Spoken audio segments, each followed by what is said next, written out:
ഏറ്റവും ബഹുമാന്യരെ, എത്രയും പ്രിയപ്പെട്ടവരെ, സാഹിതിയിലെ കൂട്ടുകാരെ, എല്ലാവർക്കും നമസ്കാരം. സഞ്ചാരി എന്ന് പറഞ്ഞൊരു തുടർ പരിപാടി ആരംഭിക്കുമ്പോൾ ഇവിടെ കൂടാൻ കഴിഞ്ഞതിൽ എനിക്ക് ഒരുപാട് സന്തോഷമുണ്ട്.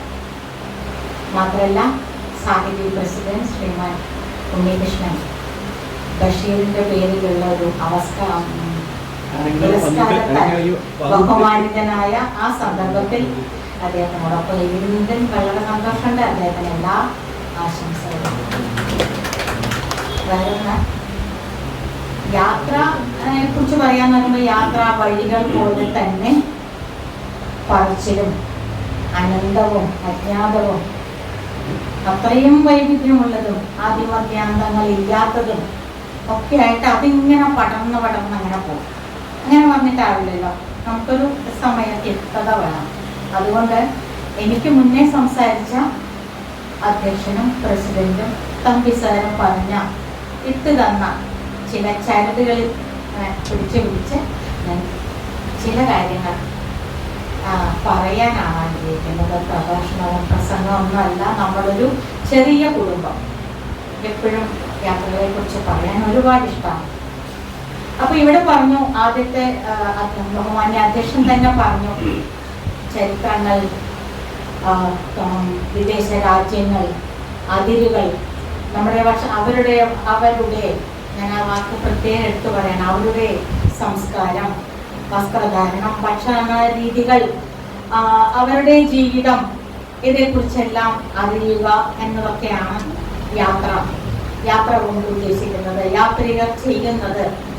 പിന്നെ പ്രോജക്ട് റിപ്പോർട്ട് വെച്ചപ്പോൾ അദ്ദേഹം പറഞ്ഞു, ഇനി നമ്മൾ ഒരുപാട് യാത്ര ചെയ്യുകയും തിരിച്ചു വന്നാൽ എല്ലാവരും അതേക്കുറിച്ച് എഴുതി തരികയും വേണം എന്നൊരു കർശനമായ ഒരു ഇത് അദ്ദേഹം മുന്നിലേക്ക് വെച്ചു. തമ്പിസാറ് പറഞ്ഞ മാനസ സരോവറിൽ ചെന്ന് പരിക്രമ ചെയ്യാൻ കഴിയാതെ പോയ ഒരു സുഹൃത്തിന്റെ സങ്കടത്തെ കുറിച്ചൊക്കെ പറഞ്ഞപ്പോൾ സത്യത്തിൽ എനിക്ക് കൺഫ്യൂഷനായി. സാഹിത്യം ഉദ്ദേശിച്ച ഒരു സഞ്ചാരി തന്നെയാണോ ഞാൻ എന്നുള്ളത് എനിക്ക് നല്ല സംശയമായി.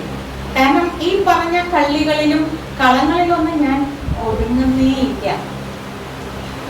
യാത്രയ്ക്ക് ഒരുങ്ങുന്ന സമയത്ത് കവിസാർ പറഞ്ഞു, അദ്ദേഹം എഴുതുമ്പോഴാണ് കൂടുതൽ ആസ്വദിച്ചത് എന്ന് പറഞ്ഞു. ഞാൻ യാത്രയിൽ ഉന്മാദിനിയാകുന്നൊരു ആളാണ്. എൻ്റെ നന്ദിനി എന്നുള്ള പേരോ ഞാൻ വളർന്ന ഒരു ചുറ്റുപാടോ പിന്നീട് എൻ്റെ പാർട്ട്ണർക്കൊപ്പം ഞാൻ ഉണ്ടാക്കിയെടുത്ത ഒരു കുടുംബജീവിതമോ എല്ലാത്തിനും വിട്ട് ഞാൻ വേറൊരു പെണ്ണായി വല്ലാത്തൊരു ഉന്മാദാവസ്ഥയിൽ യാത്ര ചെയ്യുന്നവളാണ്. ഒരുങ്ങുമ്പോഴോ തിരിച്ചു വന്നു കഴിഞ്ഞാലോ ഒന്നും എനിക്ക് ആ സന്തോഷം ഇല്ല. നിരന്തരമായ നീണ്ടു പോകുന്ന വഴികളിലാണ് ഞാൻ എൻ്റെ സായുജ്യം, എൻ്റെ യാത്ര, അതിലെ സന്തോഷം എല്ലാം കണ്ടെത്തുന്നത് യാത്രകളിലാണ്. അതുകൊണ്ട് ഞാൻ മനസ്സിലാക്കിയ ഒരു കാര്യം, കുറേ വർഷങ്ങളായി വഴികളിലാണ്. സ്വഭാവമാണ് എൻ്റെ യാത്ര എന്നുള്ളതാണ്. എൻ്റെ പാഷൻ, ഹോബി, വിനോദം, പിന്നെ സമയം കൊല്ലാനുള്ള ഒരു കാര്യം, അല്ലെങ്കിൽ എന്തെങ്കിലുമൊക്കെ പഠിക്കാനോ അറിയാനോ ഉള്ള ഒരു വാഞ്ച് ഒന്നുമല്ല എനിക്ക് യാത്ര എൻ്റെ സ്വഭാവമാണ്. അത് ചെയ്യാതിരിക്കുമ്പോഴാണ് ഞാൻ പലപ്പോഴും ഞാൻ അല്ലാതാവുന്നതും എനിക്ക് ഒരുപാട് കപടത അഭിനയിക്കേണ്ടതായി. ഞാനൊരു കപട വ്യക്തിത്വം, ഒരു മുഖംമൂടി മുഖത്ത് വെച്ചുകൊണ്ട് മറ്റുള്ളവരോട് ഇടപെടാനായിട്ടും ഒക്കെ വരുന്നത്. അപ്പോൾ എനിക്കറിയില്ല ഞാൻ എത്രയെല്ലാം അതിർത്തികൾ താണ്ടിയിട്ടുണ്ട്, ഞാൻ എത്രയെല്ലാം രാജ്യങ്ങൾ താണ്ടിയിട്ടുണ്ട്, ഞാൻ എവിടെയെല്ലാം പോയിട്ടുണ്ട് എന്നുള്ളത് എനിക്കറിയില്ല. കാരണം ചില തോന്നലുകളുടെയൊക്കെ പുറത്താണ് യാത്രയ്ക്കിറങ്ങുന്നത്. ചില ഉൾവിളികൾ പോലെയാണ് യാത്രയ്ക്കിറങ്ങുന്നത്. അപ്പോൾ അതിൻ്റെ ഒരുക്കത്തിൽ ഞാൻ ഒരൊറ്റ ഒരുക്കം മാത്രമേ ചെയ്യാറുള്ളൂ. മുഴുവനായി ഞാനത് വിജയിച്ചിട്ടില്ല. ആർജിത ജ്ഞാനം എന്നൊക്കെ പറയുന്ന സംഭവങ്ങളുണ്ടല്ലോ, തട്ടിക്കുടഞ്ഞ് എൻ്റെ സഞ്ചി കഴിയുന്നത്ര ഞാൻ ഈ ആർജിത ജ്ഞാനങ്ങളെ തട്ടിക്കുടഞ്ഞ് കഴിയും. അതുപോലെ അരാഷ്ട്രീയ ജീവിയെയല്ല ഞാൻ. ജീവിതവും അനുഭവങ്ങളും യാത്രകളും വായനയും പരിസ്ഥിതികളും ഒക്കെ തീർത്ത് വളരെ ശക്തമായ രാഷ്ട്രീയ ബോധമുണ്ട്. പക്ഷേ രാഷ്ട്രീയം എന്നല്ല, എല്ലാ വിശ്വാസങ്ങളെയും ഞാൻ സഞ്ചി തട്ടിക്കൊടുന്ന കാര്യം മുഴുവനായി നടക്കാറില്ല എങ്കിൽ അത്രയ്ക്കും ഒഴിഞ്ഞ ഭാരം കുറഞ്ഞ തൂവല് പോലുള്ള ഒരു സഞ്ചി തോളിലിട്ടാണ് ഞാൻ ആഗ്രഹിക്കുന്ന ആളാണ്. തീർച്ചയായിട്ടും എനിക്കറിയാം, സാർ പറഞ്ഞില്ലേ, കവി സാർ പറഞ്ഞില്ലേ, യാത്രയ്ക്ക് ഇറങ്ങുന്ന ആളല്ല തിരിച്ചു വരുന്നത് എന്നുള്ളത്. തിരിച്ചു വരുമ്പോൾ നമ്മൾ ഈ നിങ്ങൾ സ്ത്രീകൾക്ക് പെട്ടെന്ന് മനസ്സിലാവും, ഞങ്ങളുടെയൊക്കെ ഹാൻഡ് ബാഗിനകത്ത് ചിലപ്പോൾ സേഫ്റ്റി പിൻസ് ഉണ്ട്, അല്ലെങ്കിൽ ഹെയർ സ്റ്റൈൽസ് ചെറുത്. നമ്മൾ എത്ര കൈയിട്ട് നോക്കിയാലും അത് കിട്ടില്ല. പക്ഷെ ഇതിനകത്ത് കൊടുക്കുന്ന ലൈനിങ്ങിനകത്ത് അത് കയറിയിട്ടുണ്ടാവും. അപ്പോൾ ഇടയ്ക്കിടയ്ക്ക് കൈയിടുമ്പോൾ കൈ വിരലിൽ തട്ടും, ഇത് എവിടെയാണെന്നൊക്കെ കണ്ടുപിടിക്കാനും പറ്റില്ല. അങ്ങനെ ഒരു ചില ബാഗുകൾ നമ്മുടെയൊക്കെ കയ്യിലുണ്ട്, സഞ്ചികൾ നമ്മുടെയൊക്കെ കയ്യിലുണ്ട്. അതുപോലൊരു സഞ്ചിയായിട്ട് തിരിച്ചു വരും.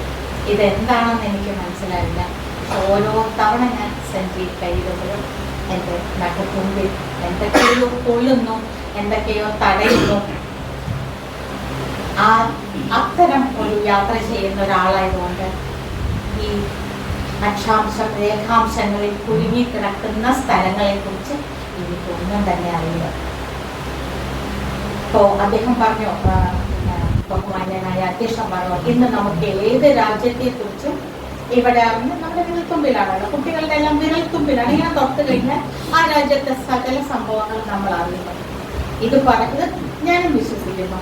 എത്രയോ കോളേജുകളിൽ സ്കൂളുകളിൽ സംസാരിക്കാൻ പോകുന്ന സമയത്ത്, അതും സാധാരണ വെറും ഒരു ഓഡിയൻസ് അല്ല, ഏറ്റവും നന്നായിട്ട് വായിക്കുകയും എഴുതുകയും ഒക്കെ ചെയ്യുന്ന വിദ്യാർത്ഥികളെയാണ് അവിടെ കൊണ്ടുവന്ന്, ചിന്തിക്കുകയും ഒക്കെ ചെയ്യുന്നവരാണ് അവിടെ കൊണ്ടുവന്ന് ഇരുത്തുക.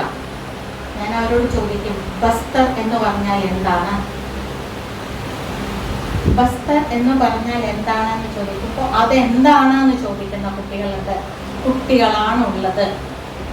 ഇത് ഞാൻ ചോദിക്കുന്നപ്പോൾ അതേ സമയത്ത് ചിലി, പെറു, മെക്സിക്കോ, അന്റാർട്ടിക്ക, ആർട്ടിക്ക എന്നൊക്കെ ഞാൻ പറയുകയാണെങ്കിൽ അവർ എന്നെ പഠിപ്പിക്കും 2 മണിക്കൂർ നേരം. കുട്ടികൾക്ക് നല്ല വിവരമാണ്, കുട്ടികൾക്ക് നല്ല ബുദ്ധിയുമാണ്, ഓർമ്മയുമാണ്. എവിടെയാണ് ഈ ബസ്തർ കിടക്കുന്നതെന്ന് ആലോചിക്കുമ്പോഴാണ് ഇന്ത്യയുടെ മാറിലാണ് ബസ്തർ കിടക്കുന്നത്.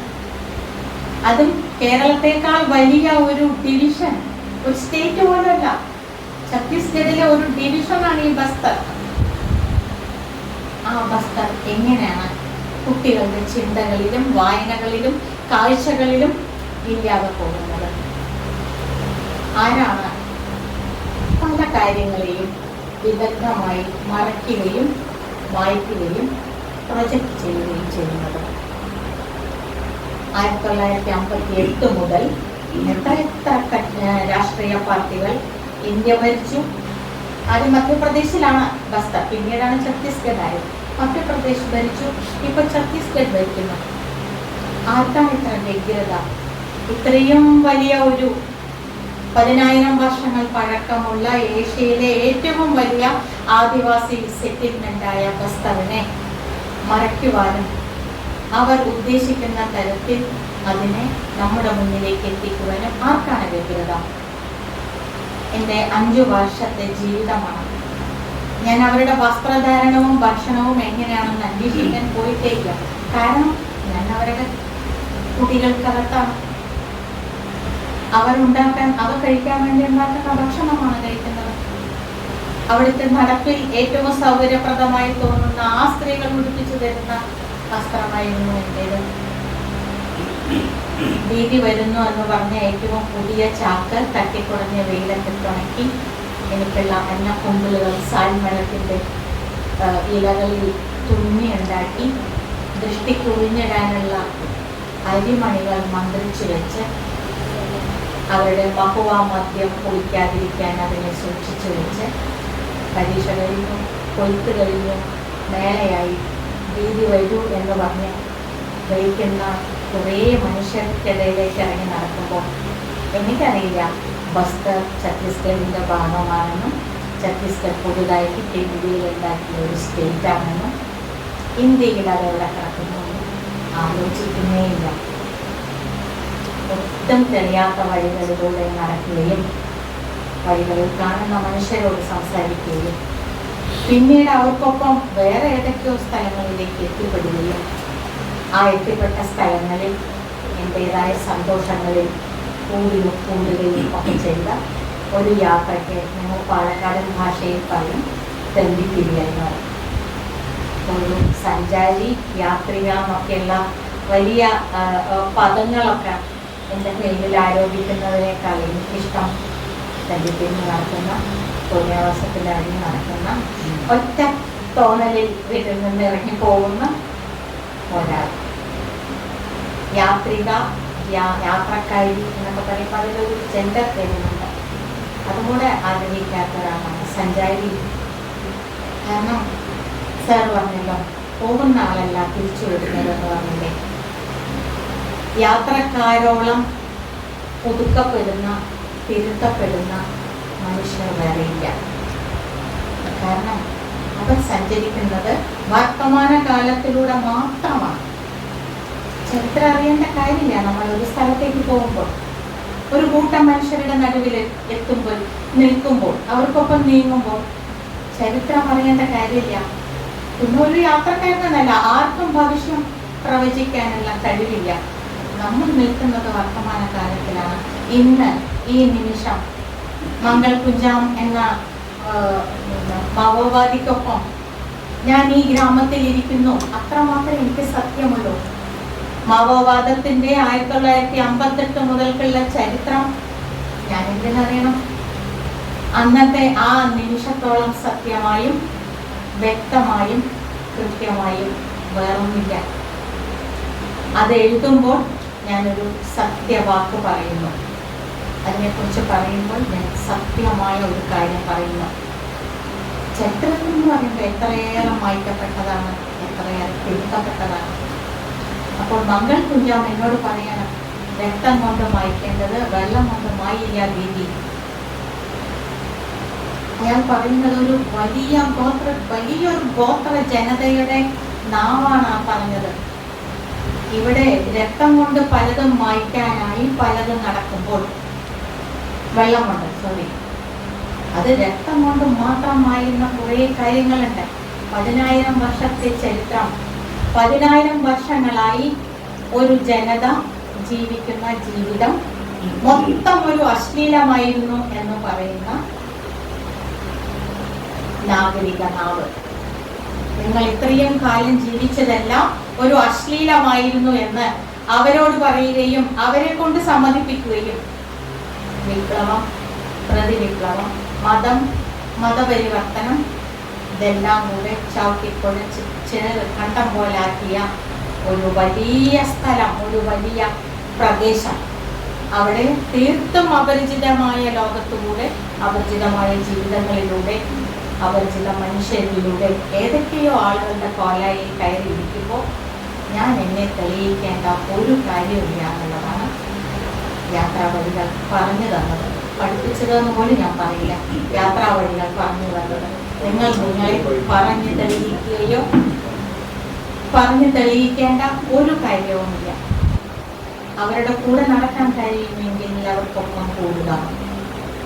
എൻ്റെ നാട്, ഇവിടുത്തെ വലിയ സംസ്കാരം, അത്യാവശ്യം പ്രിവിലേജുകളുള്ള എൻ്റെ ജീവിതം, ഇതിനോടൊന്നും അവിടെ കാണുന്നതിനെ താരതമ്യം ചെയ്യാതിരിക്കുക.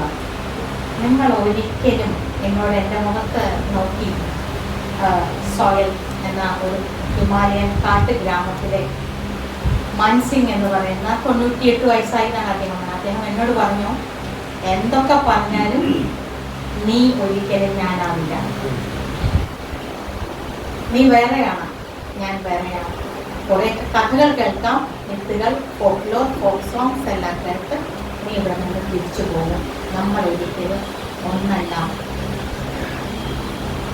ഈ സാഹസിക യാത്ര ചെയ്ത സ്ത്രീകളൊക്കെ എന്നോടും ചില മീറ്റിങ്ങുകളിലൊക്കെ പണ്ട് ഇത്രയും സാഹസികമായ യാത്രകൾ ചെയ്തു, ഇത്രയും ദുർഘടമായ യാത്രകൾ ചെയ്തു എന്ന് പറയുമ്പോൾ ഞാൻ അതിനെ അപ്പം തന്നെ അവിടെ വെച്ച് എനിക്ക് തിരുത്താറുണ്ട്.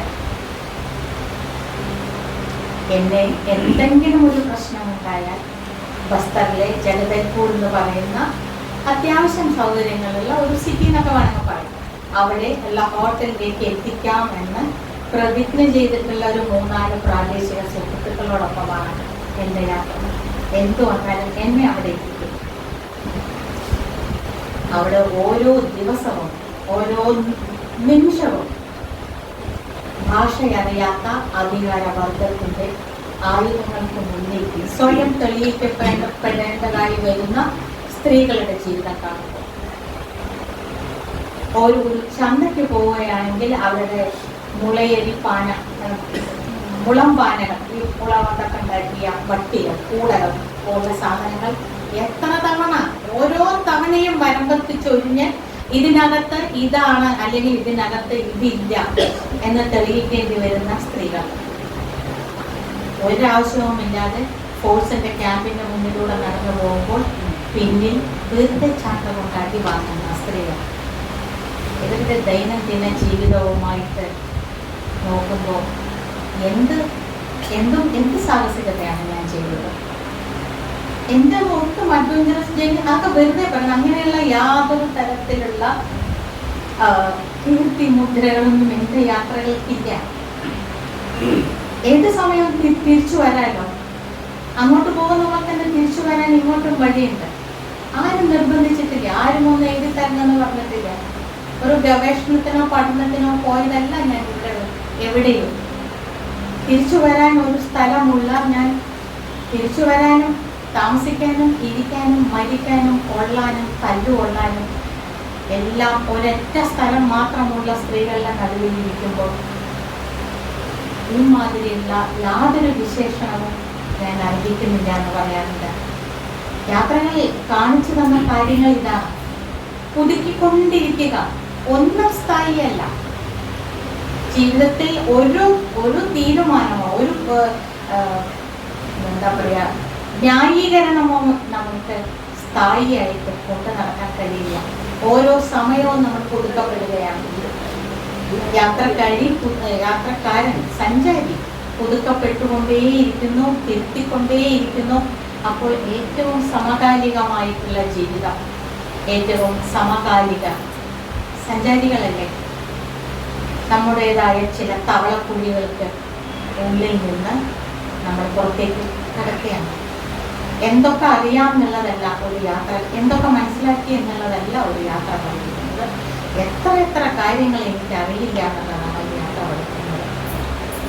ആ തരത്തിൽ ഇപ്പോൾ അദ്ദേഹം ബഹുമാന്യനായ അധ്യക്ഷൻ പറഞ്ഞതുപോലെ ചരിത്രമോ ഭൂമിശാസ്ത്രമോ സംസ്കാരം, അതാണ് വേറൊന്ന്. സംസ്കാരം. ഞാൻ ബോട്ടുൽ എന്ന് പറയുന്ന ഒരു സാംസ്കാരിക കേന്ദ്രത്തിൽ അപ്രതീക്ഷിതമായി ചെന്നുപെട്ടു. ബസ്തർ, എൻ്റെ ശക്തി ദൃഷ്ടി എന്ന് പറയുന്ന എൻ്റെ സഹയാത്രികനോടൊപ്പം അവിടെ ചെന്നപ്പോൾ അതൊരു കൗമാര, എന്താ പറയേണ്ടതിന്, കൗമാര റിക്രിയേഷൻ സെന്റർ എന്നൊക്കെ വേണമെങ്കിൽ പറയാം. ആ പുസ്തകത്തിൽ അതിലുണ്ട്. 12 വയസ്സ് കഴിയുന്ന ആൺകുട്ടികളും പെൺകുട്ടികളും ആഴ്ചയിൽ ഒരു ദിവസം, വിവാഹിതരാകുന്നത് വരെ ആഴ്ചയിൽ ഒരു ദിവസം കൂടുന്ന ഒരു വീട്. വാതിലുകളില്ല, ജനലുകളില്ല, ജനലിന് അഴികളില്ല, ഒരു തുറന്ന വീട്. ആ ഗ്രാമത്തിൻ്റെ മധ്യഭാഗത്തായിട്ടായിരിക്കുന്നതായിരിക്കും. വിവാഹിതരായ ആരും അതിനകത്തേക്ക് പ്രവേശിക്കില്ല. അവരവിടെ ഇരുന്ന് അവരവിടെ പരസ്പരം പരിചയപ്പെടുകയാണ്. ഈ സെക്സ് എന്ന് പറഞ്ഞിട്ട് നമ്മളതിനെ, അതാണ് അവിടെ നടക്കുന്നത്. അന്യോന്യം ആകർഷിക്കപ്പെടുകയാണ്, ശാരീരിക ബന്ധങ്ങളാണ്. അതിനെല്ലാം എത്രയോ വിശാലമായ ഭൂമിക അവർക്കുണ്ട്, എത്രയോ സന്ദർഭങ്ങൾ അവർക്കുണ്ട്, എത്രയോ സാധ്യതകളുണ്ട്. അതിനവർക്ക് ചെല്ലേണ്ട കാര്യമില്ല. ബോട്ടുലിൽ കൗമാരക്കാർ പരിചയപ്പെടുകയാണ് അന്യോന്യം. നമ്മൾ എന്ന് പറയുന്നു കുട്ടികൾക്ക് പരിചയപ്പെടാൻ, കുട്ടികൾക്ക് കൗമാര പ്രായത്തിൽ തന്നെ പരിചയപ്പെടാനും. ഇതൊരു ഏതോ ഒരു അത്ഭുത ജീവിയല്ല ഈ പെണ്ണ് എന്നൊക്കെ പറയുന്നത്. അത് എന്നെപ്പോലെ ഒരു സഹജീവി തന്നെയാണെന്ന് ആൺകുട്ടികൾ മനസ്സിലാക്കാനും, ആൺകുട്ടികളിലേക്ക് ഒരു അമിതമായ രീതിയിൽ ആകർഷിക്കപ്പെട്ട് ചില കുഴികളിൽ ചെന്ന് പെൺകുട്ടികൾ വീഴാതിരിക്കാനും നമ്മൾ പറയുന്ന സെക്സ് എഡ്യൂക്കേഷൻ കൊടുക്കുക. അവർക്ക് തമ്മിൽ ഇടപഴകാനും ഒന്നിച്ച് കഴിയാനും ഒരല്പം സമയം മുതിർന്നവരുടെ കണ്ണുരുട്ടലിന് വിധേയമാകാതെ കൊടുക്കുക എന്നൊക്കെ നമ്മൾ പറയാറില്ലേ. നടന്നിട്ടുണ്ടോയെന്ന് എനിക്ക് സംശയമാണ്. ഇപ്പോൾ സെക്സ് എഡ്യൂക്കേഷൻ ആ പാടെടുക്കേണ്ട സമയത്ത് ബയോളജി ടീച്ചർ ലീവിൽ പോകുന്നതാണ് പറയാറ്. അതങ്ങ് ഒഴിവാക്കാൻ വായിച്ചു പഠിച്ചാൽ മതി വീട്ടിലിരുന്നിട്ടെന്ന്. അപ്പോൾ അങ്ങനെ ഒരു സംവിധാനം അത്യന്തം പരിഷ്കൃതരും സംസ്കൃത ചിത്തരും സംസ്കാര സമ്പന്നരും ഒക്കെ ആയ നമുക്ക് ഉണ്ടാക്കാൻ കഴിഞ്ഞിട്ടില്ല. 10,000 വർഷങ്ങളുടെ രീതി പിന്തുടരുന്ന ബസ്തർ കാടുകൾക്കകത്ത്, ഇത് അവിടെ മാത്രമല്ല നോർത്ത് ഈസ്റ്റ് കാടുകൾക്കകത്തുമുണ്ട്. അങ്ങനെയുള്ള കൂടാരങ്ങളുണ്ട്. അവരവിടെ ഇരുന്ന് പുതിയ പാട്ടുകൾ പഠിക്കുന്നു, പുതിയ അലങ്കാരങ്ങൾ ഉണ്ടാക്കുന്നു. അവരൊന്നിച്ച് നായാട്ടിന് പോകുന്നു. നായാട്ടിലൊന്നും വിദഗ്ധരല്ല, പഠിക്കുകയാണ്. അവിടെ വെച്ച് അവർ പലതരം നൃത്തങ്ങളും പാട്ടുകളും ഒന്നിച്ചു ഭക്ഷണം ഉണ്ടാക്കുന്നു. ഞാൻ അവിടെ എത്തിയത്, ഞാൻ വിവാഹിതയാണ്, എന്നതിനകത്തേക്ക് അവർ കയറ്റില്ല. പക്ഷെ ഒരു ഗ്രാമത്തിന്റെ പൊതു അതിഥി ഗോട്ടുള്ളിന്റെ അതിഥിയാണ്. ഗോട്ടുള്ളിലേക്ക് കൊണ്ടുപോയി ആ അതിഥിയെ അവിടെ താമസിപ്പിക്കണം എന്നുള്ളതാണ് ഗ്രാമത്തിന്റെ ഒരു നിയമം. അപ്പൊ ഞാൻ ഗ്രാമത്തിന്റെ അതിഥി ആയതുകൊണ്ട് ഭാഗ്യവശാൽ ഏതോ ജന്മത്ത് ചെയ്തൊരു പുണ്യെന്ന് ഞാൻ പറയും, ആ കൗമാരക്കാരോടൊപ്പം എനിക്കൊരു ദിവസം അവിടെ കഴിയാൻ കഴിഞ്ഞത്. ഈ പ്രഷർ മുറ്റിയിട്ടിങ്ങനെ പൊട്ടിത്തെറിക്കാൻ നിൽക്കുന്ന കുക്കർ പോലുള്ള കൗമാരങ്ങളെ നഗരങ്ങളിൽ കണ്ടിട്ട് അവിടെ എത്തിയപ്പോൾ ഞാൻ അനുഭവിച്ച ആ ഒരു തുറസ് ഞാൻ അവരോട് പറഞ്ഞു. എൻ്റെ കൗമാരത്തിൽ 14 15 വയസ്സിൽ ഗോട്ടിൽ പോലെ ഒരു സാംസ്കാരിക കേന്ദ്രത്തിൽ കുറച്ച് ദിവസമെങ്കിലും താമസിക്കാനുള്ള ഒരു സാധ്യത ഉണ്ടായിരുന്നെങ്കിൽ ഞാൻ കുറെ കൂടെ മനോഹരമായി പ്രണയിച്ചേനെ, കുറെ കൂടെ മനോഹരമായി ഞാൻ ആൺ സുഹൃത്തുക്കളോട് പെരുമാറിയേനെ, കുറെ കൂടെ വിപുലമായി എനിക്ക് സൗഹൃദ വലയം ജെൻഡർ നോക്കാതെ ഉണ്ടാക്കാൻ കഴിഞ്ഞേനെ. ഒരുപാട് കാര്യങ്ങളിൽ എനിക്കുണ്ടായിരുന്ന മാറാല മൂടിയ കുറെ തോന്നലുകളും ചിന്തകളും തെറ്റിദ്ധാരണകളും മാറിയേനെ. അവരോടാണ് ചെന്ന് ഇവിടുത്തെ സംസ്കാരം പറയാൻ പറ്റുന്നത്. സ്വർഗത്തിന്റെ ഇടനിലക്കാരായി സ്വർഗത്തിലേക്കുള്ള വഴി കാണിച്ചു കൊടുക്കാൻ പറ്റുന്ന കുറെ ആളുകൾ അങ്ങോട്ട് പോകുന്നത്, സംസ്കൃതം എഴുതിയ മന്ത്രം പഠിപ്പിച്ചു കൊടുക്കാൻ പോകുന്നത്. അവരെന്തിനാണ് ആരാധിക്കുന്നത്? അവർ കാടിനെ മുഴുവൻ ഗർഭിണിയാക്കുന്ന ചൈത്രത്തിലെ കാറ്റ്. ചൈത്രത്തിലെ കാറ്റിലാണ് പോളിനേഷൻ നടക്കുന്നത്, എല്ലാ മരങ്ങളും ഗർഭിണിയാവുന്നത്. തെക്കോട്ടുള്ള പുഴയുടെ ഒഴുക്ക്, ബസ്തറിന്റെ ഒരു കിടപ്പിൽ എല്ലാ പുഴയും വടക്കോട്ടാ ഒഴുക. തെക്കോട്ട് ഒഴുകുമ്പോൾ അതൊരു വളരെ അപൂർവമായ ഒരു ഒഴുക്കായതിനാൽ തെക്കോട്ടുള്ള ഒഴുക്കിനെ പുതിയ അരി പുത്തരി കഞ്ഞി വേവുന്ന നടവരമ്പിനെ, പിന്നെ ദൈവങ്ങൾ ദേവതകൾ എന്ന് പറയുന്ന ഒരു അത്യപൂർവമായ ഒരു തരം സൃഷ്ടികൾ അവരുണ്ടാക്കിയതാണ്. നമ്മുടെ ദേവതകളെ പോലെ അഷ്ടമാർഗത്തിൽ അങ്ങ് അമർന്നിരിക്കുന്നില്ല. എന്തു പറഞ്ഞാലും ഇളകാതിരിക്കുന്ന, എന്തു കേട്ടാലും മിണ്ടാതിരിക്കുന്ന ദൈവങ്ങളല്ല അവരുടെ ദൈവങ്ങൾ. അവരുടെ ദൈവങ്ങൾ കുറ്റങ്ങൾ ചെയ്യുന്നു, തെറ്റുകൾ ചെയ്യുന്നു. അവർ ഭക്തന്നല്ല ഈ പോകുന്ന മനുഷ്യരോട്, അവരെ കാണാൻ പോകുന്ന മനുഷ്യരോട് മാപ്പിരക്കുന്നു. അവർക്ക് അസുഖങ്ങൾ വരുന്നു. ദൈവങ്ങൾ മരിച്ചു പോകുന്നു. ദൈവങ്ങൾ മരിച്ചു പോകുമ്പോൾ അവർ വേറൊരു ദൈവത്തെ കണ്ടെത്തുന്നു. ദൈവങ്ങളോട് ഞാൻ പറയില്ല, വേറൊരു ദേവതയെ അവർ കണ്ടെത്തുന്നു. അവരുടെ പണിയായുധങ്ങളെ അവർ ദേവതകളാക്കുന്നു.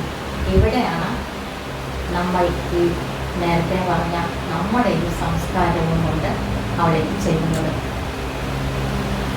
ഒരു ചരിത്രവും ഞാൻ അവിടെ പഠിച്ചില്ലെങ്കിലും ഇനി വരാൻ പോകുന്നത് എന്താണെന്ന് ഞാൻ അറിഞ്ഞില്ലെങ്കിലും 5 വർഷക്കാലത്തെ നിരന്തരമായ ബസ്തർ ജീവിതത്തിൻ്റെ ഒടുവിൽ എനിക്ക് ഒരു കാര്യത്തിലേക്ക് യാത്ര എഴുത്ത്, യാത്രാ സാഹിത്യം എന്നൊക്കെ പറയുന്നത് നമ്മൾ ഈ ബുക്ക് സ്റ്റാൾ വയ്ക്കുക, എല്ലാവരും വന്ന് വാങ്ങി വായിക്കുക, അത് കണ്ട് വായിച്ചിഷ്ടപ്പെട്ട് അങ്ങോട്ട് പോകുക എന്ന് മാത്രമല്ല, അതിന് വളരെ വലിയൊരു ദൗത്യമുണ്ട് എന്നുള്ളത് ബസ്തർ എഴുതിയതിന് ശേഷമാണ് ഞാൻ മനസ്സിലാക്കിയത്. ബസ്തറിൽ ഞാൻ എഴുതിയ കാര്യം നാളെ ചരിത്രമാവും, മറ്റന്നാൾ അത് പുരാവൃത്തമാവും. കാരണം അങ്ങനെ ഒരു സ്ഥലം, അങ്ങനെ ഒരു ജനത, അങ്ങനെ ഒരു ജീവിതം ഇല്ലാതാവും. 6 വർഷങ്ങൾക്ക് ശേഷം ഞാൻ നടക്കും. ഇപ്പൊ എനിക്കവിടെ പോകാൻ കഴിയുന്നില്ല, അവിടുത്തെ പ്രത്യേക രാഷ്ട്രീയ കാലാവസ്ഥകൾ കാരണം. ഇനി ഞാൻ പോവുകയാണെങ്കിൽ അന്ന് നടന്ന വഴികളില്ല. അന്ന് ഞാൻ കണ്ട മനുഷ്യരോ ആ ഗ്രാമങ്ങളോ ആ വീടുകളോ ആ കോലായകളോ ഒരു പക്ഷേ ഇല്ലാതായിട്ടുണ്ടാവാം. ഒരു സഞ്ചാരി സമകാലികമായി കുറിക്കപ്പെടുന്ന പുസ്തകം എന്നൊക്കെ പോട്ടെ, ഒരു കുറിപ്പ് അല്ലെങ്കിൽ ആ വ്യക്തി പറഞ്ഞ കുറച്ച് കാര്യങ്ങൾ ചരിത്രവും ആത്മീയമാവാൻ അധിക താമസമൊന്നുമില്ല. അത്രയ്ക്കും വലിയ തുടച്ച നീക്കലുകളാണ് ഈ പ്രദേശങ്ങളിലെല്ലാം നടന്നുകൊണ്ടേയിരിക്കുന്നത്. അതുകൊണ്ട് ആ യാത്രകളെ ഞാൻ എഴുതി ഇതിപ്പോൾ നാട്ടുകാരെ മുഴുവൻ അറിയിച്ചു എന്നുള്ളതിനേക്കാളും കുറേ മനുഷ്യർക്ക് ഞാൻ അർപ്പിക്കുന്ന ഹൃദയാഞ്ജലി. തീർച്ചയായും അവർ ആ നിലയിൽ അവിടെ ഉണ്ടാവില്ല എന്നുള്ള ഒരു തോന്നലല്ല, അതൊരു സത്യം. ഇന്നും 2 ദിവസം മുമ്പ് കേന്ദ്രീയ വിദ്യാലയയിൽ വളരെ വായനക്കാരൻ കുട്ടികളോട് ഞാൻ വസ്ത്രം എന്താണെന്ന് ചോദിച്ചപ്പോൾ അതെന്ത് സാധനം എന്ന് ചോദിച്ചു. വസ്ത്രമല്ല, നമ്മൾ മറയ്ക്കുന്ന ഒരുപാട് കാര്യങ്ങളുണ്ട്. അതിലൂടെ പോകുന്ന ഒരു സന്ദർശിക്കുകയൊന്നും ചെയ്യല്ല. അതിലൂടെ നടക്കുന്ന ഒരാൾ അയാൾ കാണുന്ന അനുഭവിക്കുന്ന കാര്യങ്ങൾ തീർച്ചയായും നാളെ ചരിത്ര പുസ്തകങ്ങളിൽ വായിക്കും. പിന്നെ ജീവിതം യാത്രയാക്കിയ യേശുവിനെ കുറിച്ച് പന്തിസായുടെ ഇതം പരഹിതം എന്നുള്ള പുസ്തകം വായിക്കണേ. നോവലാണ്, പക്ഷെ നോവൽ എന്നല്ല, അതൊരു യാത്ര എന്നാണ് ഞാൻ പറയുക. അതിപ്പോൾ അദ്ദേഹം പറഞ്ഞു ജീവിതം യാത്രയാക്കിയ യേശു. ഞാൻ അത്രയ്ക്കൊന്നും എനിക്ക് യേശുവിനെ കുറിച്ചൊന്നും ഞാൻ അങ്ങനെ അധികം പഠിച്ചിട്ടില്ല, പറയാൻ അറിയില്ല. പക്ഷെ യാത്ര ജീവിതമാക്കിയ മനുഷ്യരിലാണ് എൻ്റെ താല്പര്യം. യാത്രയാണ് ജീവിതം യാത്രയാക്കിയവരല്ല. ചിറ്റൂർ എന്ന് പറയുമ്പോൾ കിഴക്കൻ പാലക്കാടിൻ്റെ അങ്ങേ തലയ്ക്ക് ഇപ്പോൾ തമിഴ്നാടിൻ്റെയൊക്കെ ബോർഡർ കമ്പിളിച്ചുണ്ടം എന്നൊക്കെ പറയുന്ന അതിർത്തിയിലാണ് എൻ്റെയൊക്കെ വീട്. ഞങ്ങളുടെ വീടിനകത്ത് അടുത്ത് വലിയൊരു പറമ്പുണ്ട്, ധാരാളം ആടുകളൊക്കെ ആയിട്ട്. അവിടെ എല്ലാ വർഷവും ഈ നവംബർ ഒക്കെ അവസാനമായിട്ട് കോടഞ്ചികൾ എന്ന് പറഞ്ഞിട്ടൊരു വലിയ കൂട്ടം മനുഷ്യർ വരും. അവരൊരു കന്നഡ കലർന്ന തമിഴ് കലർന്ന എന്തൊക്കെ ഭാഷയിലാണ് സംസാരിക്കുക. അപ്പോൾ അവർ വന്ന് അവിടെ ഒരു ജീവിതം ആ ഗ്രൗണ്ടിൽ ഒരു തയ്യാറെടുപ്പ് നടക്കുന്നുണ്ട്. അത്ര ചെറിയ കുട്ടിയെന്ന് പറഞ്ഞാൽ ഞങ്ങളത് വളരെ കൗതുകത്തോടെ നോക്കി നിൽക്കും. ഈ അവിടുത്തെ മതിലിനോട് ചേർന്ന് കട്ടിലുകൾ, ചെങ്കല്ലൊക്കെ വെച്ച് കട്ടിലുകൾ ഉണ്ടാക്കുന്നത്, അവിടുത്തെ മരക്കൊമ്പിൽ പിള്ളത്തൊട്ട് കെട്ടിക്കൊടുക്കുന്നത്, അവിടെ ഒരു പരന്ന് കിടക്കുന്ന കല്ലെടുത്ത് അമ്മിക്കല്ലാക്കി മസാല അരയ്ക്കുന്നത്, ചെറിയ കൂടാരങ്ങൾ ഉണ്ടാക്കുന്നത്. അന്ന് സത്യത്തിൽ നൊമാഡ്സ് എന്ന് എനിക്ക് ഇവരെ കുറിച്ച് അറിയില്ല. അവരുടെ സ്ത്രീകളൊക്കെ നല്ല കട്ടിയുള്ള സ്വർണ്ണ ചെയിനൊക്കെ ഇട്ടിട്ടുണ്ടാവും. അവരിൽ അന്ന് ടി വി ഒന്നുമില്ല, ട്രാൻസിസ്റ്റർ. അതിലേത് സമയത്ത് നല്ല പാട്ടുകൾ പാടും. വൈകുന്നേരങ്ങളിൽ കുറച്ച് മദ്യവും കുറച്ച് മാംസമൊക്കെ ഇരുന്ന് ഇവിടെ ഈ പാട്ടൊക്കെ വെച്ച് സന്തോഷ മനുഷ്യർ എന്ന അന്നും ഇന്നും എനിക്ക് തോന്നിക്കുന്ന ഒരു വലിയ കൂട്ടം മനുഷ്യരെ കണ്ടിട്ടുണ്ട്. പിന്നെ ഞാനിതറിയുന്നത് ഇത് ഒരു യാത്രയ്ക്ക് വരെ ഒരിതിന് വരെ എന്നല്ല, അവരുടെ ജീവിതമാണത്. ഒരു 2 മാസം അവിടെ കഴിയും, അവർ അടുത്ത ഒരു താവളം തേടി പോകും. നാടോടികളാണ് അവർ, അശരണരോ ഭിക്ഷക്കാരോ അഗതികളോ ഒന്നുമല്ല. ചെറിയ ജോലികളാ വരുന്ന സ്ഥലങ്ങളിൽ അവർ ചെയ്യുന്നുണ്ട്. അവർക്ക് അന്നത്തേക്കുള്ള എല്ലാം ഒരുക്കുന്നുണ്ട്. അന്ന് വൈകുന്നേരം കുട്ടികളും സ്ത്രീകളും ഒക്കെ ആയിട്ട് തമിഴ് പാട്ടും വെച്ച് മദ്യവുമായി കുറച്ച് ചുട്ട മാംസവും ഒക്കെ ആഘോഷിക്കുന്ന മനുഷ്യർ. വേറൊന്ന് വരുമ്പോൾ അവിടെ ആട്ടുപട്ടിക എന്ന് പറയുന്നത്, അതിന് കൊയ്ത്ത് കഴിഞ്ഞ പാടങ്ങളിൽ സമ്മറിലാണ് അധികം വലിയ ആട്ടിൻ പറ്റങ്ങളുമായി വരുന്ന തമിഴർ. ഈ ഇതിന്റെ നടുവിൽ വലിയ നെറ്റ് കൊണ്ടൊക്കെ ഇങ്ങനെ വളച്ച, അല്ലെങ്കിൽ മുള കൊണ്ടൊക്കെ വളച്ച ആടുകളെ ഇടും. അതിൽ സ്ത്രീകളും ഒക്കെ ഉണ്ട്. അതും അവരുടെ ഒരു ജീവിതമാണെന്ന് എത്ര വർഷങ്ങൾക്ക് ശേഷമാണ് ഞാൻ മനസ്സിലാക്കിയത്. ആട് മേയ്ക്കാൻ വരുമെന്നല്ല, അതൊരു ജീവിതമാണ്. അത് കഴിഞ്ഞ് ബസ്തറിൽ ഞാൻ കണ്ട ഒരു കളമുറ്റമുണ്ട്. ഒരു മുറ്റമാണത്. ആ മുറ്റത്തൊരു വീട്. അതൊരു കുറെ മനുഷ്യരുടെ 6 മാസത്തെ ജീവിതമാണ്. ഞാൻ അതിങ്ങനെ അതിന്റെ ഡീറ്റെയിൽസ് കണ്ടുകൊണ്ട് നടക്കുകയായിരുന്നു. മരക്കൊമ്പിൽ ഇതുപോലെ തൂക്കിയിട്ട തൊട്ടിലുകളും ടൂത്ത് ബ്രഷ് തിരികെ വെച്ച മരക്കൊമ്പുകളും ചെറിയ മുഖക്കണ്ണാടി ആണിയടിച്ച് തൂക്കിയ മരവും ഒക്കെ ഒരു ചെറിയ മുറ്റത്ത് കുറേ മനുഷ്യർ 6 മാസത്തോളം ജീവിക്കാൻ. അവിടെ നായില്ല എന്നോട്, ചുവന്ന നായ. ഞാൻ ഓരോന്ന് നോക്കുമ്പോഴും അത് പ്രതിഷേധമായി എൻ്റെ അടുത്ത് വന്ന് കുറച്ച് എന്നെ അവിടെ നിന്ന് ഓടിക്കാൻ ശ്രമിച്ചുകൊണ്ടേ ഇരിക്കണ്ടായിരുന്നു.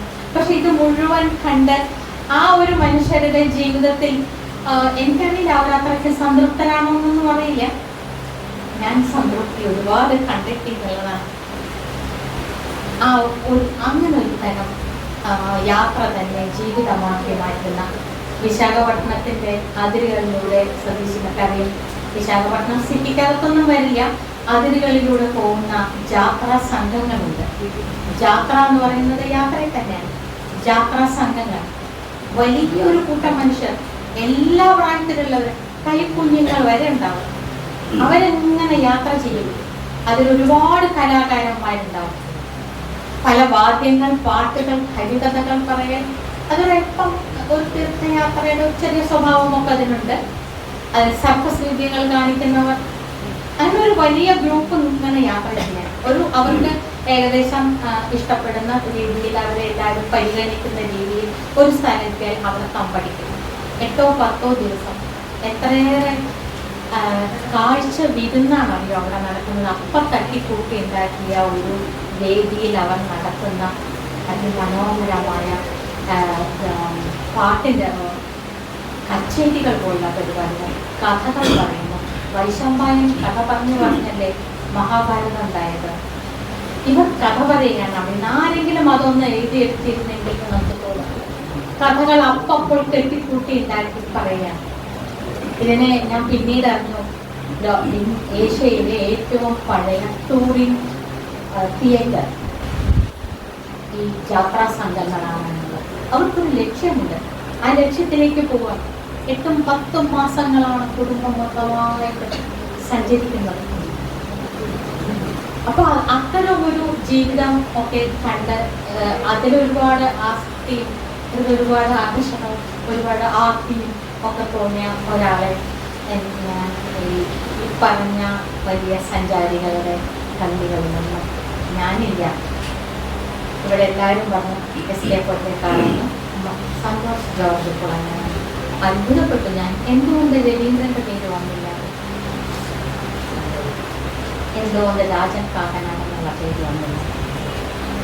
സ്വാതന്ത്ര്യപൂർവ്വ ഇന്ത്യയിൽ അന്ന് നമുക്ക് എന്തുണ്ട്, നമുക്ക് എവിടെയെങ്കിലും വളരെ ധനികരൊക്കെ ചെയ്യുന്നുണ്ട് അവർക്ക്. മറ്റുള്ളവർക്ക് അന്ന് എന്ത് ട്രാൻസ്പോർട്ട് ഉണ്ട്, നമുക്ക് നമ്മുടെ കയ്യിൽ എന്ത് പൈസയുണ്ട്, നമുക്ക് എന്താ അറിവുണ്ട്, ഇതെല്ലാം കഴിഞ്ഞാൽ നമുക്ക് എത്രമാത്രം സ്വാതന്ത്ര്യമുണ്ട്. ആ സമയത്ത് ഒരുപാട് യാത്ര ചെയ്ത എസ്കേപ്പൊറ്റേക്കാൾ ചെറിയ കുട്ടികളെ പഠിപ്പിക്കുന്നത് പോലെ നമുക്ക് പലതും പഠിപ്പിച്ചു തന്നു പുസ്തകങ്ങളിലൂടെ, അദ്ദേഹത്തിൻ്റെ എഴുത്തുകളിലൂടെ. ചെറിയ നമ്മളോട് ഇപ്പോൾ LKG കുട്ടികളോട് സംസാരിക്കാനാണ് അവർക്ക് കൂടുതൽ വിവരം, എങ്കിലും നമ്മൾ അവരെ പഠിപ്പിക്കുന്ന രീതിയിലൊക്കെ സംസാരിക്കുക, പറഞ്ഞു മനസ്സിലാക്കുക എന്നുള്ള രീതിയിൽ. ആ രീതിയിൽ അദ്ദേഹം കുറേ പുസ്തകങ്ങൾ എഴുതി. സന്തോഷ് ജോർജ് കുളങ്ങര കാഴ്ചയുടെ വിസ്മയം സൃഷ്ടിച്ചു. ഇതിനിടയിൽ കിടക്കുന്ന രവീന്ദ്രന്റെ വഴികൾ ഒരുപാട് ആഗ്രഹത്തോടെ ഒരുപാട് സന്തോഷത്തോടെ വായിച്ചു. ലക്ഷ്യം എന്നൊന്നില്ലാതെ വഴികൾ കൊണ്ടുപോകുന്ന യാത്രകൾ, വഴികൾ കൊണ്ടുപോകുന്ന സ്ഥലങ്ങൾ, വഴികളിലെ മനുഷ്യരിലൂടെ നമ്മൾ തിരിഞ്ഞും മറിഞ്ഞും പോകുന്ന ഏതൊക്കെയോ സ്ഥലങ്ങൾ. ചെറിയ കുട്ടിയായിരിക്കുമ്പോൾ തന്നെ ഈ പൊളിയുന്ന കൊമ്പിൽ തൂങ്ങുക, ഇളകുന്ന കയ്യിൽ ചാടുക എന്നൊരു സ്വഭാവം എനിക്കുണ്ട്. അച്ഛൻ യാത്രക്കാരനായിരുന്നു നല്ലപോലെ. അച്ഛൻ്റെ യാത്രയായിരുന്നു അത്. അച്ഛൻ അമ്മയും പെൺമക്കളെയും കൊണ്ടുപോകുമ്പോൾ എങ്ങനെ കൊണ്ടുപോകാം, കൈ 2 കൈയിലും മക്കളെയും മുറുകെ പിടിക്കും. അച്ഛൻ്റെ യാത്രകൾ ചൂണ്ടി കാണിച്ചു തരും. അന്നും പോണ്ടാന്ന് പറയുന്ന അവിടേക്ക് എനിക്കൊന്ന് ചെന്ന് എത്തി നോക്കണം, അവിടേക്ക് കയറണ്ടെന്ന് പറഞ്ഞാൽ അവിടെ നിന്ന് 2 സ്റ്റെപ്പ് എന്തെങ്കിലും കയറി നോക്കണം. വളരെ കാലങ്ങൾക്ക് ശേഷം എല്ലാ സ്ത്രീകളെയും പോലെ തന്നെ നമ്മൾ സ്ത്രീകളൊക്കെ നമ്മളുടെ ഇഷ്ടങ്ങൾ, താല്പര്യങ്ങൾ ഒക്കെ എന്നാ കണ്ടുപിടിക്കുന്നത് 40 വയസ്സിന് ശേഷമാണ് നമ്മളതൊക്കെ കണ്ടുപിടിക്കുന്നതും അതിലേക്ക് ഇറങ്ങുന്നതും അത് സ്വന്തമാക്കണം എന്നുള്ള ഒരു ദൃഢനിശ്ചയമൊക്കെ നമ്മളിലേക്ക് വരുന്നത്. അതുപോലെ ആ പ്രായത്തിലേക്ക് എത്തിയപ്പോൾ ഞാൻ എല്ലാ ഇളകുന്ന കല്ലിലും ചാടാനും എല്ലാ ഒഴുകുന്ന കല്ലിലും തൂങ്ങാനും തുടങ്ങി. അപ്പോൾ അങ്ങനെ ഒരു യാത്ര ചെയ്യുന്ന ഒരു വ്യക്തി എന്ന നിലയ്ക്ക് എന്നെ ഇതൊന്നും തന്നെ ബാധിക്കുന്നില്ല എന്നുള്ളതാണ്. ഞാൻ പോകുന്ന സ്ഥലത്തിൻ്റെ മഹാത്മ്യമോ വലിപ്പമോ അതിൻ്റെ ഒരു ചരിത്രത്തിലുള്ള അതിൻ്റെ വലിയ സ്ഥാനമോ നാളെ അല്ലെങ്കിൽ അത് എന്തായി തീരുമെന്ന് ഊഹിക്കുന്നുണ്ടോ ഒന്നുമില്ല. ലിവ് ദ പ്രസന്റ് മൊമെന്റ് എന്നും പറഞ്ഞാൽ നമ്മുടെ മോഡേൺ ഗുരുക്കന്മാരൊക്കെ ഓടക്കുഴൽ വാദ്യവും ഒക്കെ നമ്മളെ ഇരുത്താറുണ്ട്. അതറിയണമെങ്കിൽ ഈ നാട്ടുപുരുഷനിലേക്ക് ഇറങ്ങാൻ മതി. Live the present moment. അന്നാളത്തെ ഒരു മദ്യത്തിനും ചുട്ടാൻ ഒരൽപ്പം ഇറച്ചിക്കും മുന്നിലിരുന്ന് അന്നത്തെ ജീവിതം ആഘോഷിക്കുന്ന മനുഷ്യർ അത്രത്തോളം ലളിതമാവാനൊന്നും കഴിഞ്ഞിട്ടില്ല. എല്ലാവരും തിരിച്ചു വരാൻ വീടുള്ളത് കൊണ്ട് തന്നെയാണല്ലോ ഞാൻ ഇറങ്ങി നടക്കുന്നത്. എനിക്കും അതുപോലെ അറിയാം. എങ്കിലും അങ്ങനെയുള്ള യാത്രകൾ ഒരുപാട് ഇഷ്ടപ്പെടുന്നു. അതുകൊണ്ട് സാഹിതിയുടെ ഈ തുടർ സഞ്ചാരി പരിപാടിയിൽ പങ്കെടുക്കാൻ കഴിഞ്ഞതിൽ ഈ യാത്രകളെ കുറിച്ചൊക്കെ എങ്ങനെ കുറേയൊക്കെ എന്തെങ്കിലും ഞാൻ പറഞ്ഞില്ലേ, ആദ്യമധ്യാന്തങ്ങൾ ഇല്ലാന്നത് കുറച്ചെന്തെങ്കിലൊക്കെ എനിക്ക് പറയാൻ സാധിച്ചതിൽ പറയുന്നതിനേക്കാളേറെ നിങ്ങൾ ആരെങ്കിലും മുന്നോടൊപ്പം ഒരൽപ്പം നടക്കുകയാണെങ്കിൽ അതാണ് എനിക്ക് ഏറ്റവും ഇഷ്ടം. ഇപ്പോൾ സാർ പറഞ്ഞ് വിദേശ രാജ്യങ്ങളിലേക്കൊക്കെയുള്ള പോക്ക് എന്ന് സാർ ഏറ്റവും ഒരു നാടിനെ അറിയാൻ ഏറ്റവും എളുപ്പമായൊരു മാർഗം എന്താണെന്ന് അവിടുത്തെ ചന്തയിൽ പോകുക. ചന്ത മാർക്കറ്റ്. ഒരു നാട് എങ്ങനെയാണോ അവിടുത്തെ സ്ത്രീകളോടും അവിടുത്തെ കുട്ടികളോടും അവിടുത്തെ പ്രായമായവരോടും ഒരു നാട് എന്ത് നിലപാടാണോ എടുക്കുന്നത് ചന്തയിലെടുത്താണ്. ആ സമൂഹത്തിൽ അവിടെയുള്ള നാട്ടുചന്ത എന്നൊക്കെ പറയുമ്പോൾ ചെറിയൊരു സമൂഹത്തിന്റെ ചന്തയാണല്ലോ. ആ സമൂഹത്തിൽ ഒരു സ്ത്രീക്കുള്ള സ്ഥാനം എന്താണെന്ന് പറയുന്നത് അത് ചന്തയിലാണ്. കാട്ടുചന്തകളിൽ ഒരുപാട് സ്ഥലങ്ങളിലെ കാട്ടുചന്തകളിൽ ഞാൻ ചെന്ന് അവർക്കൊക്കെ ഇരുന്നിട്ടുണ്ട്. മുതുകത്ത് ചാരി തണുപ്പാണ്. തോക്ക് ചാരി വെച്ചതിൻ്റെ തണുപ്പാണ്. കാലഗിരി പ്രഷർ ബോംബിന്റെ ചൂടാണ്. അവിടെ ഇരുന്നു കൊണ്ട് ആയുധമേന്തിയ ആണുങ്ങളെ പുകലച്ചണ്ടി പോലെ ചവച്ചു കുത്തുന്ന സ്ത്രീകളെ, മഹുവാക്കുട പോലെ മുറിഞ്ഞ് പതയുന്ന സ്ത്രീകളെ ആ ചന്തയിൽ കാണാൻ പറ്റും. കാരണം ആ ഗ്രാമങ്ങളെല്ലാം 2 നേരമെങ്കിലും ഭക്ഷണം കഴിക്കുന്നതും കോഴിപ്പോരും മറ്റും നടത്തി കീശ കീറി മുതുക് കീറി ആട്ടിക്കൊണ്ടുവരുന്ന അതിന് ഒരു നേരത്തെങ്കിലും വയറ് നിറയെ ഭക്ഷണം കൊടുക്കുന്നതും കാട്ടുവഴികളിൽ അപരിചിതയായ എന്നെ കാണുമ്പോൾ ഒരൊറ്റ നോട്ടത്തിൽ ഇങ്ങനെ നോട്ടത്തിൽ അളന്ന് വീട്ടിലേക്ക് വിളിക്കുന്നതും ദൈവങ്ങളെ പോലും മനുഷ്യരെ പോലും ദൈവങ്ങളെ പോലും ആത്മാക്കളെ പോലും കബളിപ്പിക്കുകയും ചെയ്യുന്ന പ്രചണ്ഡകളായ സ്ത്രീകളെ ചന്തകളിലാണ് കണ്ടിരിക്കുന്നത്. ചന്തകളിൽ നിന്നാണ് ഞാൻ ഒരുപാട് സൗഹൃദങ്ങളിലേക്ക് ഒരുപാട് നമ്മുടെ ഇവിടുത്തെ അതായത് കേരളം എന്നല്ല ഞാൻ പറയുന്നത്, നമ്മൾ എത്രയോ തിരക്കൊടിച്ച നഗരങ്ങളിലൊക്കെ എല്ലാവരും ജീവിച്ചിട്ടുണ്ട്. അവിടുത്തെ തിരക്കൊടിച്ച ഒരു മാർക്കറ്റിൽ ഇറങ്ങി നോക്കുക. ആ സമൂഹത്തിൻ്റെ ജീവിത സ്ത്രീയോടുള്ള സമീപനം ആ മാർക്കറ്റിൽ നിന്ന് മനസ്സിലാക്കി. ഒരു തിരക്കേറിയ ഒരു വലിയ ജനക്കൂട്ടത്തിന് നടുവിൽ നിന്ന് നോക്കുക. ആ സമൂഹം, ആ പ്രദേശം സ്ത്രീയെ ഏതു രീതിയിൽ കാണുന്നുവെന്ന് ആ ആൾക്കൂട്ടം പറഞ്ഞത്. ഇങ്ങനെ